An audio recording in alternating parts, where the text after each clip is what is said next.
Hello guys, আমি আমার প্রবলেমের কথা আপনাদের সঙ্গে শেয়ার করেছিলাম মাঝে একবার।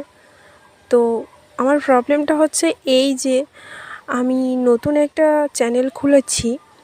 আমার চ্যানেলের নাম হচ্ছে ভুবনী কিচেন অ্যান্ড ব্লগ। তো চ্যানেলে প্রথম আমার ভিউস মোটামুটি ঠিকঠাকই ছিল, কিন্তু এখন কেন জানি না সেটা কমে গেছে। আর আমার সাবস্ক্রাইবারদের কাছে তার নোটিফিকেশানও পৌঁছাচ্ছে না আমি কোনো ভিডিও পোস্ট করলে। কী কারণে হচ্ছে, কেন হচ্ছে সেটা আমি জানি না, কারণ আমি এই সোশ্যাল মিডিয়াতে নতুন। তাই আপনারা যদি এর কোনো সলিউশন জেনে থাকেন তাহলে আমাকে প্লিজ একটু হেল্প করবেন। আপনারা এমন অনেকেই আছেন যারা বড় বড় ইউটিউবার হয়েছেন। তো আমার ধারণা যে